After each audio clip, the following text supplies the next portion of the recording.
This show is part of the RetroZap.com podcast network.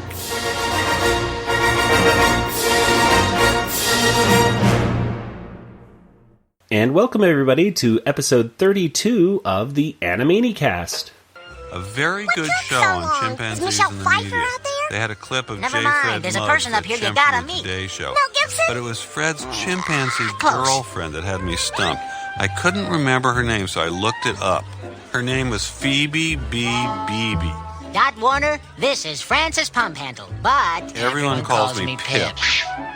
Anyway, as I was saying, 8 months ago, Tuesday the 17th, I went downtown on a nice relaxing stroll.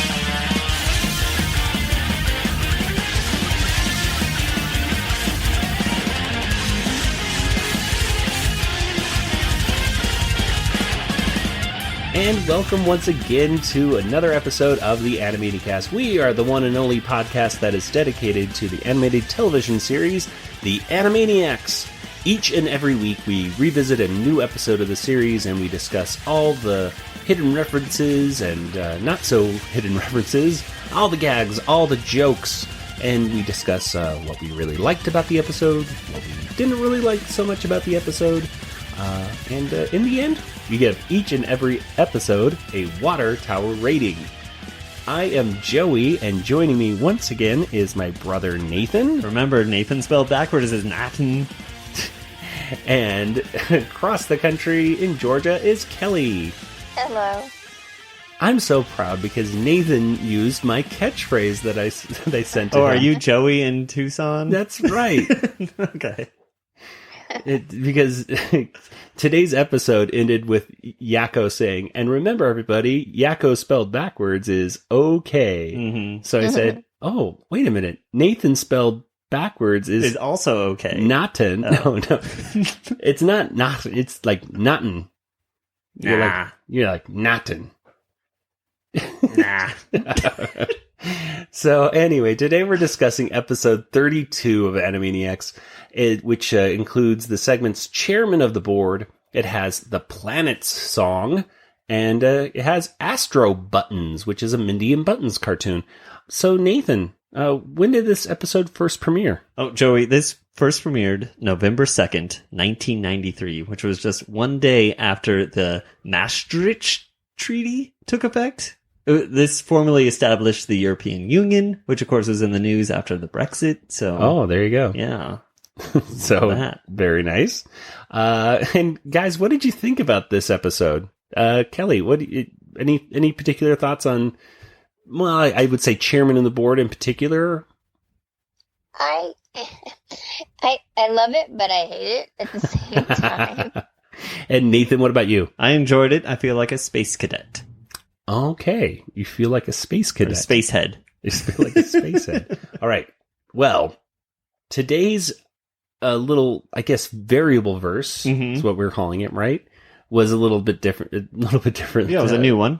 It was Yakko looking at the camera and kind of raising his eyebrows up and down and saying Dana Delaney. Yeah. Dana Delaney. Do you have any idea who Dana Delaney is? I looked her up and I was like, ooh, that's who it is. And what is Dana Delaney from that you remember from? Batman, Mask of the Phantasm. That's exactly what I was going to say. I also saw Flashpoint, and she was Lois Lane in that. She did a lot of she was in the Bruce acting. in the Bruce Timm verse of Superman and stuff. She did the voice of Lois Lane. Yeah, but yeah, that's one of my favorite Batman movies. I think it may be the best Batman movie. Still, Mask of the Phantasm. You ever see that, Kelly? Yes, I love that movie. My favorite Joker. I liked the Batman animated series and the movies. Yeah, well, she was in the recent series Body of Proof, which I've never seen, and she was in the old TV drama China Beach. But those are, again, I'm not much into TV dramas. But you mentioned Batman to me or Superman, and I'll be like, oh yeah, I'm all over that. Yeah, exactly. That's how I felt. Yeah. Hey, what happened to you? Trip over some loose cash? It's been 3 days since we met and still no calls. I figured you must be dead or something. You expect every guy you meet to call you up? The ones that are smart enough to dial a phone. What is that? Jiu-jitsu. Gesundheit. That was a joke. Jiu-jitsu is no joke. It takes years to master. Hey! Got a few moves of my own. Apparently, according to the wiki, there was a time where Dot's saying this as a mistake. Like, they showed footage of her saying, "Here's the show's namey," with Yakko's voice over it. Saying Dana Delaney? Yeah. I don't know if that's on... Interesting. Wasn't on the Netflix version it's not that on I saw. Netflix, and it's not on... Yeah, so... I'll take their word at it. But apparently some version out there's a Dot saying it too. So. Yeah, I saw something like that. Like there was some weird thing, but I didn't know what they were talking about, so I just kept moving on. Went on with my life, you know. Well, let's go ahead and talk about how the show opens. After our variable verse, we have one of these cool little tower escapes that we've gotten familiar with seeing. And this one was kind of cool. It had a tower escape involving a garden hose that comes out of the tower. Ralph is using the garden hose to, I think, water some bushes or something like that. Yeah. And out from the hose come the Warner Brothers and kind of this big poof of spurt of Warner Brothers. And they all pop out into the bushes and then run away. Which, it's weird. The door's ajar. They could have just walked out. But you know, it was a cute little thing. Yeah, I like that. Not much more to say than that. These tower escapes, I think they're always a cute way to start the show off. And you know, hey, let's start the show off, and it's good animation, and let the fun begin, kind of thing. But this first segment right here, like Kelly said, it's one that you love it and you hate it at the same time. It's called Chairman of the Board.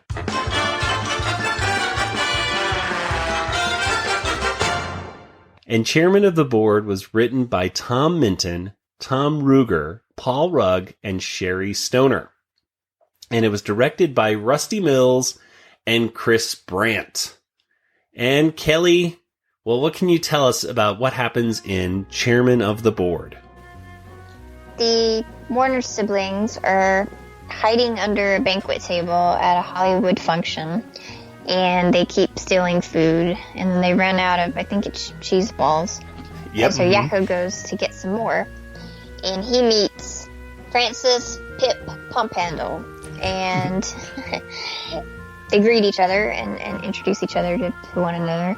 And Pip doesn't shut up. He just he relates the food to Bob Barker. And just keeps going, and Yakko does everything in his power to get away from him, and then he gets Dot and replaces her with him, or him with her, and he runs away, and then Dot said, "I'm going to kill my brother very badly." And then, I'm sorry. I just love her smile when she says that, by the way. Anyway, go ahead. Very, very gritted teeth. Yes. And then Wacko, he's next, and so he has to endure it as well. And then they try to leave the party, and Pip's there. He's there when they get on the bus. He's there back at the water tower, and he hardly ever even pauses in his basically it's a monologue. Yeah. And every little detail, it's like, oh, I think it was the 17th, or no, maybe it was the 18th. No, it was the 17th because it was week after my aunt's birthday. And I mean, it just, everything's connected, and it's this whole long string of thought processes until he finally comes to the story's conclusion, and then he just gets up and leaves. And then the twist part is, of course, the Warners, instead of saying, thank goodness he's gone, they say, I miss him. They run after Pip, and they run after him to get more about what happened to this and what happened to that. And did you ever meet Don Knotts? And oh yeah, did you ever meet Don Knotts? Let's go over some of the quick references in this, because there's a few quick ones before we mention some of our favorite moments and everything. But first of all, the restaurant is called Impetigo. Impetigo, which is kind of a skin disease, which is kind of a weird thing for the restaurant to be called. It's spelled differently than the impetigo disease, but it's pronounced very similarly, I believe. I think some people were saying it's probably a reference to the Hollywood restaurant Spago's. But really, probably the biggest moment is right at the beginning, right when they're kind of panning across this restaurant with all the Hollywood elites. And we see these really good caricatures of some stars. And it was nice to see stars that I could recognize right away without having to look them up. Mm-hmm. Like, who's that supposed to be? Who's that supposed to be? There were Cher and Jack Nicholson. We had, there was, Kramer versus Kramer versus Kramer. Before we get to, yes, there was, we'll get to that in a second. There was Kirk Douglas, holding a ham, which I suppose that's supposed to mean that he's a giant ham as well, I suppose. I guess. Then they had Dustin Hoffman, Meryl Streep, and Michael Richards in the middle, or Kramer from Seinfeld there in the middle. And that took me a second to get, that's Kramer, and Meryl Streep and Dustin Hoffman were Kramer versus, in the movie Kramer versus Kramer in like 19, I'm going to guess 81, 82 perhaps, something around the early 80s.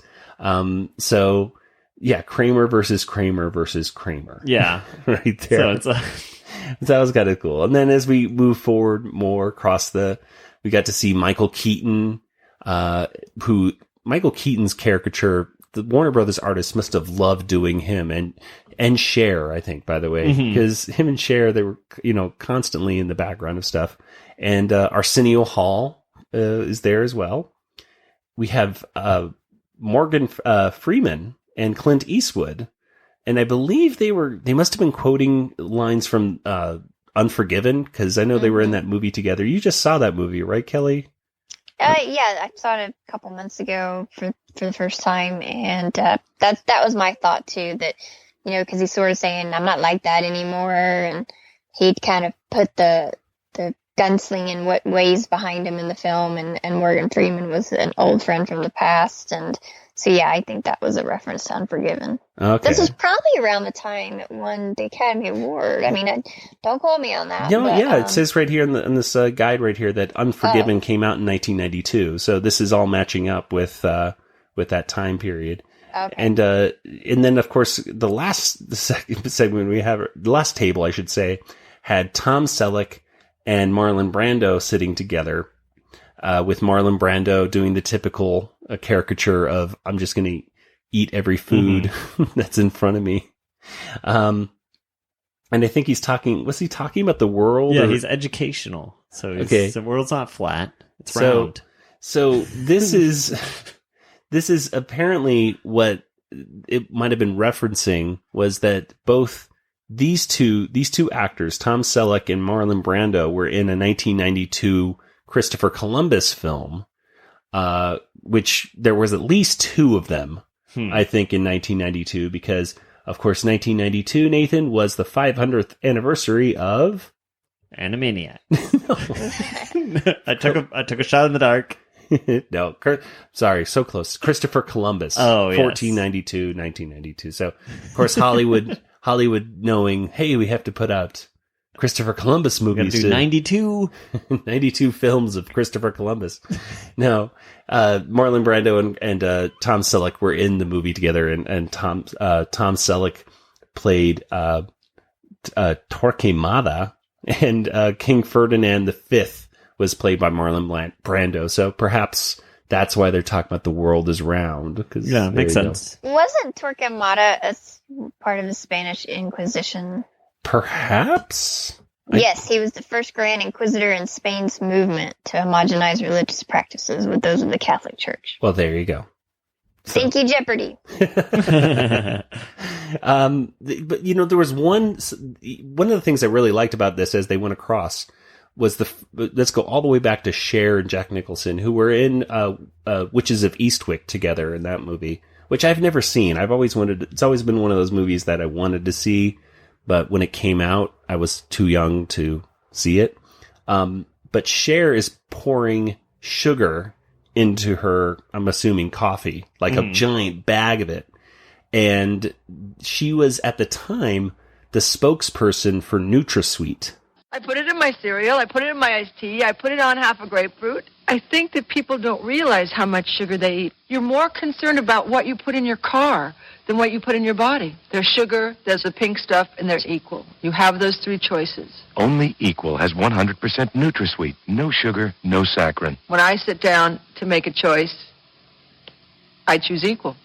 Oh. So that was the whole reasoning behind her pouring sugar into her thing. Right now, it makes absolutely no sense. We don't think of Share and NutraSweet at all. But I could see back in 1992, like, oh, she's pouring sugar, not even NutraSweet. Ha ha. But that was one of those. I was very proud of my pop culture brain to get that without even looking it up. I was like, oh yeah, she do like NutraSweet or Sweet and Low or something like that. So, yay me. There was also a quick reference to the movie Oliver. Mm-hmm. Where, I got that one. Where they want to get more cheese balls. Please, sir, may I have some more? More? And gosh, it's been so long since I've seen Oliver. Yeah, that's the only part of the movie I remember, and I may not have watched anything past that part. Actually, you gotta. I remember the got to pick a pocket or two. I remember that song. That guy, and I just and there's a few other songs I remember, but I just remember liking the pickpocket leader, who you're not really supposed to like by the end of the movie, but whatever.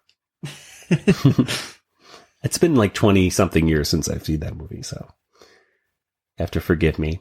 And then, of course, if you don't know who Bob Barker is, I feel sorry for you, because Pip's story is it's mostly about Bob Barker. Oh, it's about 20% about Bob Barker. 20% about Bob Barker, but that's more than any other percent of the story, so that's good. He mentions J. Fred Muggs, who was one of a chimpanzee on the Today Show back in like the 50s or 60s, I believe. I think in the 1950s. He talks about Catch-22, the book and the movie. He talks about, let's see here. He talks about Leo Sayer, which I have no idea. He talks about this. Leo Sayer it says right here that he is a British-born singer, songwriter, musician, and entertainer. I don't know what he's famous for singing, though. I don't know. I got nothing either. Oh, come on. Leo Sayer. Let me just look for something real quick, because it's just going to drive me crazy, and then we're not going to be able to... Here we go. Leo Sayer, take it away. So there you go. That's Leo Sayer. There, good. I reckon I now can put that to rest of who Leo Sayer is. But that's, there's some other things right here. And the thing is, Pip talks on and on for a long time. Yeah. In this. And I really tried my hardest to just try to tune out all the things that was going on and just listen to Pip. But number one, it's almost impossible because he really is so boring. Yeah. And number two, the Warners talk over him. The Warners talk over him. So it makes it hard to... I did it, but I had to rewind it multiple times to be like, oh, I stopped paying attention. And Here we go. And the sad thing is, when you actually do, then you're still not getting that much of a story out of it, because it's such a circular story of nothingness that it's never going anywhere. Okay, guys, what did you think? Kelly, what do you think about this first chairman of the board? By the way, chairman of the board spelled B-O-R-E-D. So what do you guys think? What are your favorite moments, gags, things like that?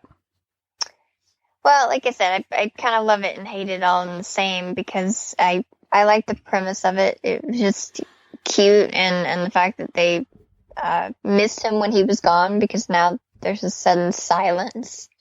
And he also reminded me, I mean, I've met people throughout my life that are like this, and you really just don't know what to do, because you don't want to be rude and interrupt. And but I've even spoken to people sometimes. It's like, well, my mother, because I can speak to my mother this way, but she'd start telling a story, and she's like, well, I was at the grocery store the other day, and I saw so-and-so, and, I was picking up some Coca-Cola, and this and that, and I'm like, what is your point? Like, what actually happened at the grocery store? Because she'd get mired in all these details and stuff, and then she'd get irritated with me, but, that's what mothers do. And, so I thought that was funny that they kind of took that situation, because we all have somebody like that we've met or have in our lives, and sort of made it even bigger and animated it. Yeah. And I love Ben Stein's voice. Yes, it is boring though. I mean, it's supposed to be. It's monotonous and very, Flat, but I loved him for this character. Yeah, but let's mention Ben Stein, of course. He was I believe he was the script writer for Richard Nixon at one point early in his career before he was ever an actor. And then, of course, there was a little movie called Ferris Bueller's Day Off. Mm-hmm. Bueller. Adamson. Here. Adler. Here. Anderson. Here. Bueller.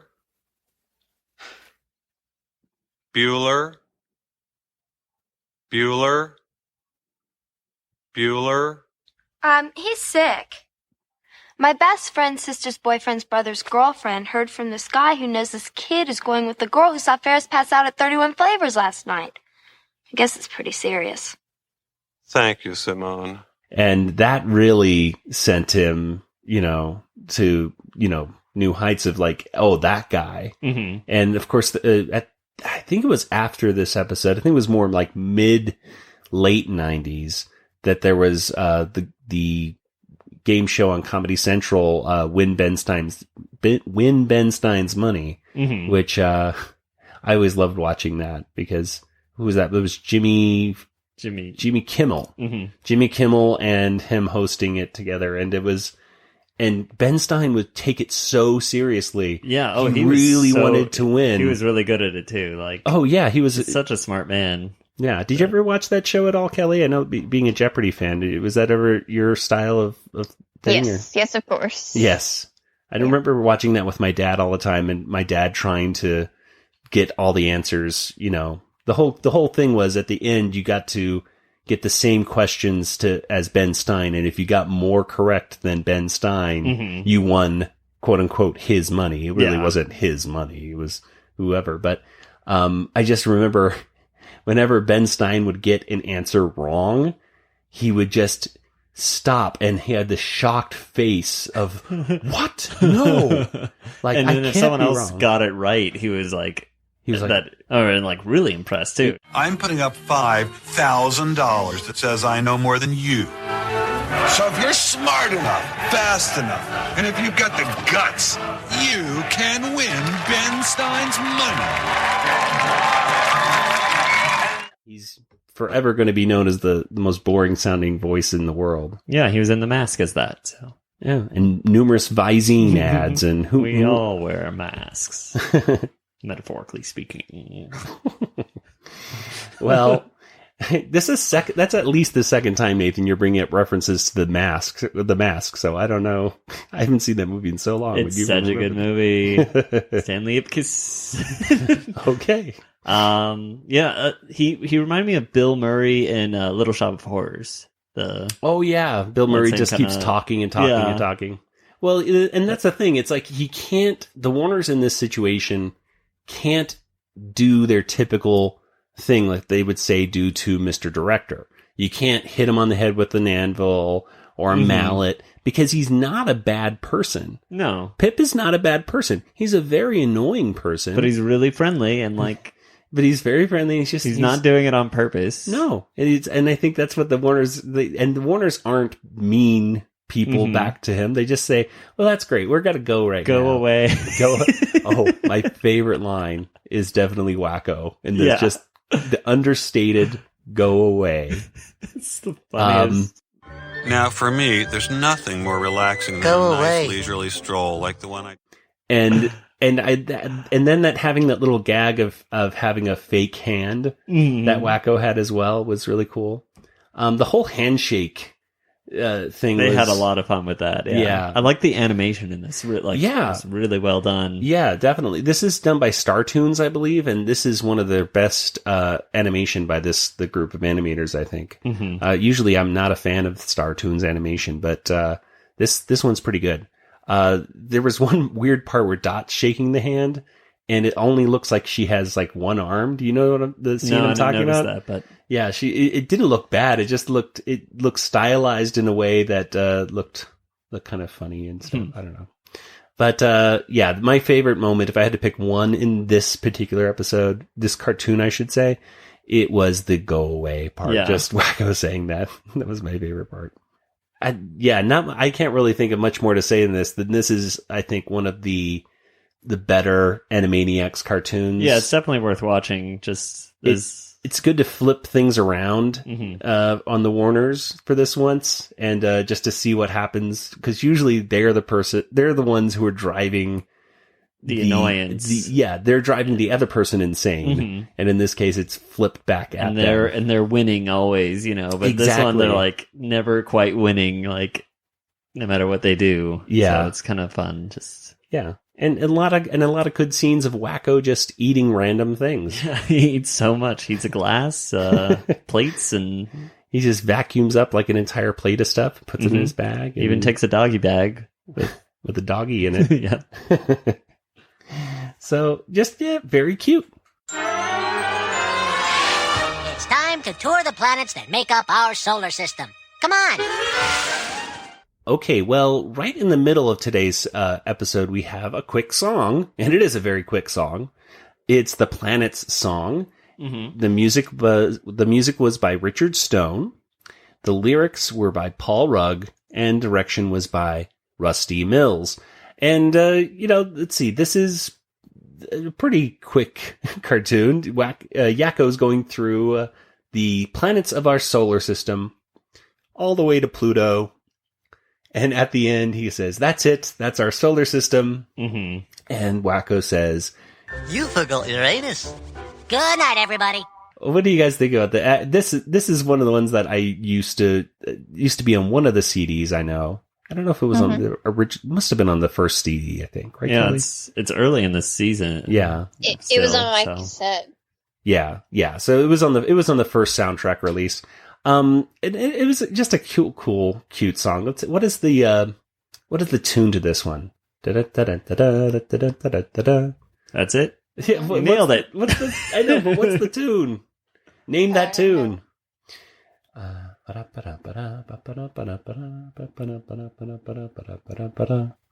don't know the tune. Oh, come on. The guy doesn't even have it. Nobody knows. Well, anyway, so the tune is a catchy, familiar tune. Something. We'll just say that. And I used to remember seeing this tune, over and over, because it's fun to say, and who doesn't like the punchline at the end right there? Yeah. Any thoughts on this quick cartoon, guys? Pluto is no longer a planet. It is a dwarf planet. I mean, I guess that's still technically a planet, but then there's also a bunch of other planets that are also dwarf planets. So why not sing about those, Yakko? Or as they've said on the show Psych, you heard about Pluto, right? See. Pretty messed up. How did that go? Something like that, right? Yeah. Well, they still haven't found Planet 9, which is out there. That's true. This year, I think they're going to find it. That's what you're putting bets on. 2017 is the year they find the real ninth planet. Mm-hmm. I think so. Is that the one that's a really huge planet and they only know it's there because of like the gravity around it? So they're still looking for it. Though. It's like Star Wars, that one. Planet X. Yeah, sure. The Death Star. What if it's the Death Star out there? It could be the Death Star too. Uh-oh. We did a poll on this, and it lost to Yakko's universe. Oh, okay. So there you go. So this has already been at a poll. Mm-hmm. We did that like early on. Yeah, that was like our third or fourth. So there we go. Yeah, it's not as good as Yakko's universe. I think some of the footage from this is reused for Yakko's universe, which I didn't realize at the time. And I was like, oh, okay, I guess that makes sense. But I don't know. It's a nice little filler song. Yeah, I still enjoy it. I think I remember Randy Rogel actually saying that Yakko's universe was going to originally be... Well, it was going to include all 9 planets. Right. But then... They heard that they were doing this. Yeah, why do both? So it's like, oh, okay, I'll just talk about how vast the universe is instead of specifically here are all the different planets. It was going to start with the solar system, explain how big the solar system, and then go... Oh, okay. So it was just going to be a little bit longer of a song. So it just affected the other song more than that. Okay, so very cool. Well, the last major cartoon that we have for this episode is called Astro Buttons.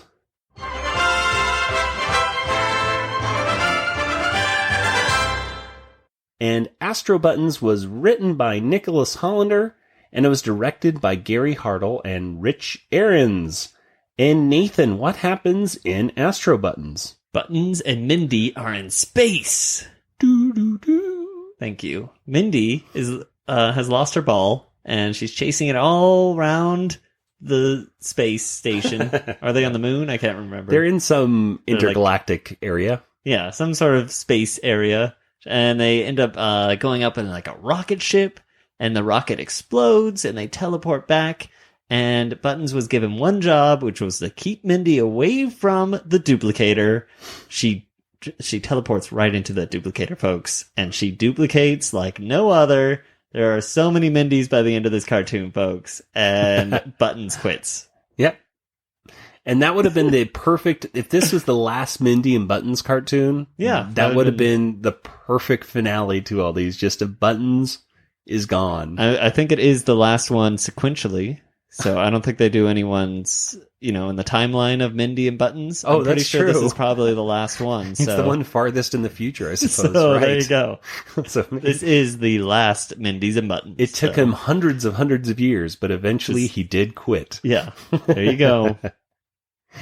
Well, I suppose really the biggest cultural references in this were ones that referred back to TV. Specifically, there was a Gilligan's Island thing going on where they're walking by and they're seeing 2 aliens kind of saying, don't worry, little buddy, we'll get out of here, or something like that. Yeah, that's on the giant TV that the parents are watching. And but the biggest one, of course, was Star Trek. We have another appearance by Dr. Spock and Captain Kirk. I was about to say Picard. I'm so not a Star Trek fan. Captain Nemo. Captain Nemo. Yes, Spock and Captain Nemo were there. And of course, they were going to say set phasers to shake and bake, I believe. Yeah, I wonder if that's partially why their heads got mixed up, or if it was just purely a teleportation issue. But there's a lot of even the teleportation is definitely a Star Trek thing going on. And there was a part where they're running by these 2 aliens playing chess, but the chessboard itself is that kind of elevated, raised, 3-dimensional chess that they would play in Star Trek. Yeah, I've seen that sold every now and then. I've seen some Trekkies out there, I believe, know how to actually play that version of chess, which I don't even know how to play normal chess, let alone that kind of elevated chess. Have you ever seen that kind of chess, Nathan? I've seen it, but I don't know how to play it. Ah, so there you go. So maybe I could beat you at that version. Aha. Sure. Well, what do you guys think? What are some of your favorite moments, guys, of this particular cartoon? I liked when Buttons kicked the ball after getting out of the teleporter, and then immediately regretted kicking the ball, because then Mindy, of course, chased the ball. Chased him up. Kelly, any moments that stood out for you? I like the Star Trek references. Even though I'm not much of a Trek fan, I just appreciated them, that they were funny. Yeah, the whole thing really felt kind of Star Trek-ish / Jetson-y, I think. I really liked how Mindy called her mom Space Lady. Yeah. In this one. Have fun, Angel. Okay, Space Lady. Please don't call me Space Lady. Call me Mom, Mommy, Mother, anything, but not Space Lady. Okay, Space Lady, I love you. Bye-bye. It took me, I think, the second time to watch this of why the rocket ship, why was this rocket ship exploding in the first place? Did you catch that, Ethan? I figured there was like trash inside of it. Yeah, they right? were sending a rocket ship filled with toxic waste up into somewhere in the middle of space just to blow it up so they could get rid of the toxic waste. Doesn't seem safe. Doesn't seem like seems worse to do that than just keep it in the spaceship. Yeah, and that way it's all localized instead of just exploding chemicals all over the universe. Yeah, I agree. Just keep it in that ship and just keep it going in one direction. Yeah, space people, and then like it's less likely to ever encounter anything if you just. Yeah, but hey, we're not in charge of these space people. They seem to have a pretty good society going on where they have multiple different races from different alien societies all together in one sort of utopian society where you can simply duplicate your food or your drinks just to make more very easily. Yeah, or people even. All you need to do is just install those weird little antenna things on top of your head and you're set. Yeah. So, I didn't see what made the Spaceball so Spaceball-y, but I mean, it has rings about it. I thought you were talking about Spaceballs for a second. No, the Mindy's ball, it's has rings around it, but other than that, it seemed. And her little energy thing is perhaps the worst harness ever. Yeah, all you do is put your hand on it. Put your hand out to block the energy so that you're not in it anymore. And I'm like, wait a minute, in the future, you're supposed to be a better... This is worse than before. I was watching this with my wife, and my wife again was just saying, these parents are the worst. These are not, she goes, these are not parents. These parents push off the work to a dog and then they punish it at the end. But at least Buttons quit at the end. I will say that. I didn't feel that bad for Buttons at the end because at least he quit. Buttons! Didn't I tell you to keep Mindy away from that duplicator? Now look what you've done. Hi, Space Lady.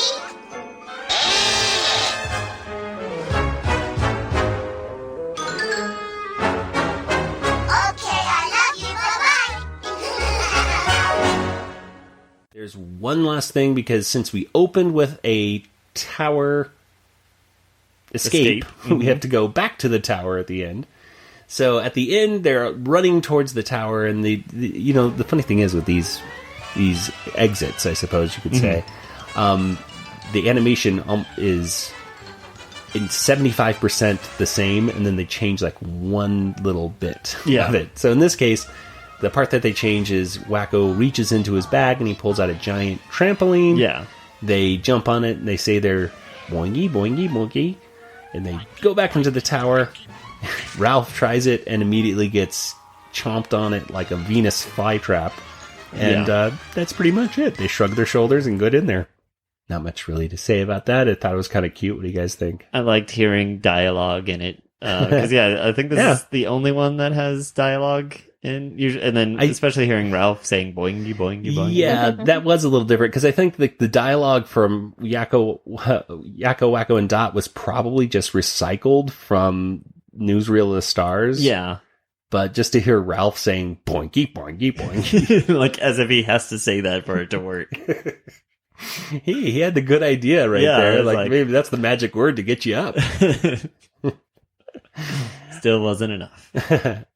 Well, it is now time, ladies and gentlemen, for our water tower rating.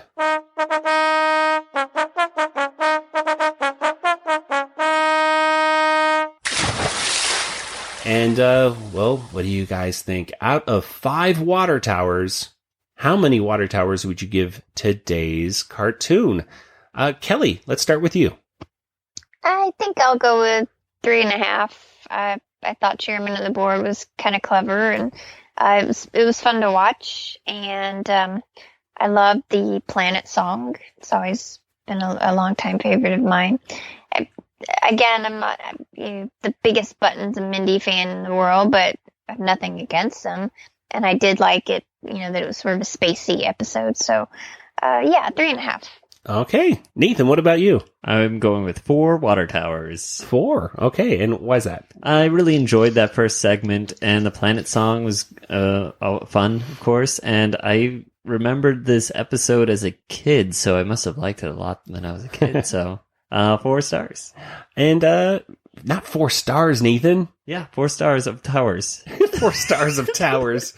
And I'm going to give it 4 stars of water towers as well. Because I don't know, I liked this episode a little bit more than I remembered it. It has some good solid things, and Mindy and Buttons was a lot better than a lot of Mindy and Buttons for me. So, a little more creative, I think, than usual.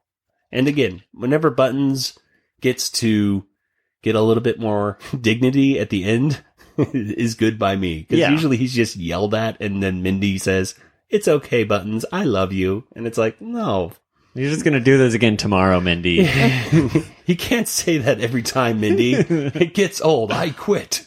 I've done this for thousands of years now.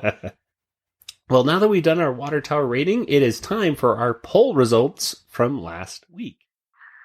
Hello again, this is your announcer with this week's Animaniacast poll. Listeners were asked, which Warner sibling has the best segment? Dot or Wacko? Hashtag Animaniacs. Hashtag Animaniacast poll. Well, 46% said it was the Great Rackorati. So that means 54% said it was Dot's Poetry Corner, making Dot the winner, not only of this poll, but of being the cutest. Well, with that, it's time to head back to the studio with this week's brand new poll. Can't wait to see what it is. It was a pretty close one this time. Yeah, that was really close. So what do you guys think? Kelly, what do you think is better, Wackarati or Dot's Poetry Corner? I liked Wackarati. I just think I love watching the episodes and the expressions that Wacko makes. Okay. And Nathan, what about you? I voted for Dot's Poetry Corner. It was a tough decision, though. It was almost a flip of a coin. Oh, I liked this poll question because it really is. It's like, well, take 2 segments and which one's better. I went for Dot's Poetry Corner as well, but barely. Yeah. Because I don't like the animation in Dot's Poetry Corner, and I guess I only gave it to Dot's Poetry Corner just because there had to be a little bit more writing involved, I suppose, with that whole process. But I mean, the Great Wackarati, I mean, it's still, it gets kids' attention to this day, and they love it. I mean, what's not to love about burping? Unless it's right in front of you. I mean, that's not good. But watching it on TV, it's still good. It's got great stuff. Well, let's go ahead and let's get to the poll question for this week. And Nathan, do you have that written down? Yes. Okay, so what is our poll question for this week? All right, well, we just had a Mindy and Buttons cartoon. So our question is, what is the best Mindy and Buttons cartoon, not including the one we just saw, obviously. Yeah, we kind of messed up. We should have done this a few weeks ago. Whatever. But whatever. So we're going to do a Mindy Buttons one, but you can't consider this one in the run. Yeah, just forget this one happened. Okay. And we'll do this one the next other than this, what are the 4 ones that we got? have? Like Operation Lollipop. Okay. She loses her lollipop and gets stuck to everything. There's Cat on a Hot Tin Roof, I believe it's called, where the cat gets on the construction zone and they're chasing it all around. There's Mesozoic Mindy, or back in Jurassic period or whatever. And then Up the Crazy River, where they save the planet from lumber yard. Yeah, the rainforest. Yeah, they save the rainforest. Yes. They save the rainforest. Okay. We can't do this one, so there we go. I blame Twitter for not letting us do more than 4. So, yeah, if we only had, let's write those petitions. Get that change.org petition so that we could make this 5 choices next time. That'll make a difference. Mindy and Buttons things.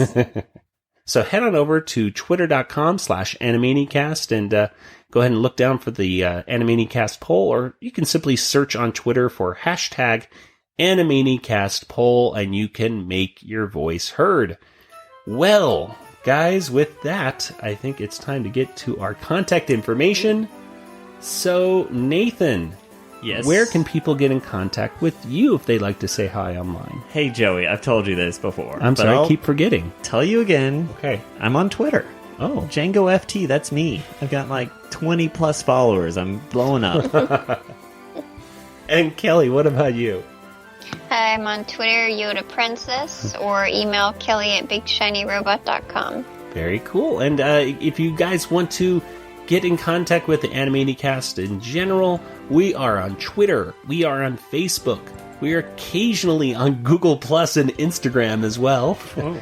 But we're always available via email. You can send in your thoughts about our show or on any episode of Animaniacs, really in general. You can send it over to animanicast@retrozap.com. And speaking of retrozap.com, you should head on over there to check out all the cool stuff there.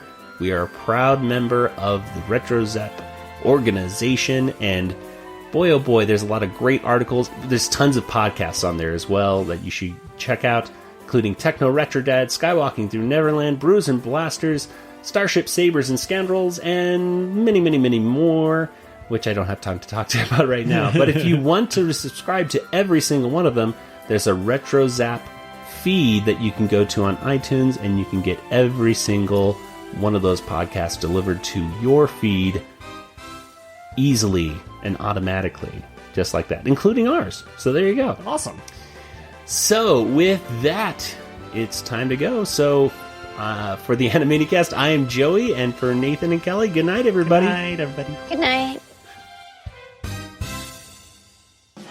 This podcast is not endorsed by Warner Brothers or Amblin Entertainment and is intended for entertainment and information purposes only. Animaniacs, the Warner Brothers logo, all names, pictures, and sounds of the Animaniacs characters or any other Animaniacs-related items are registered trademarks and or copyrights of Warner Brothers, Amblin Entertainment, or their respective trademark and copyright holders. All original content of this podcast is the intellectual property of the Animanicast unless otherwise indicated.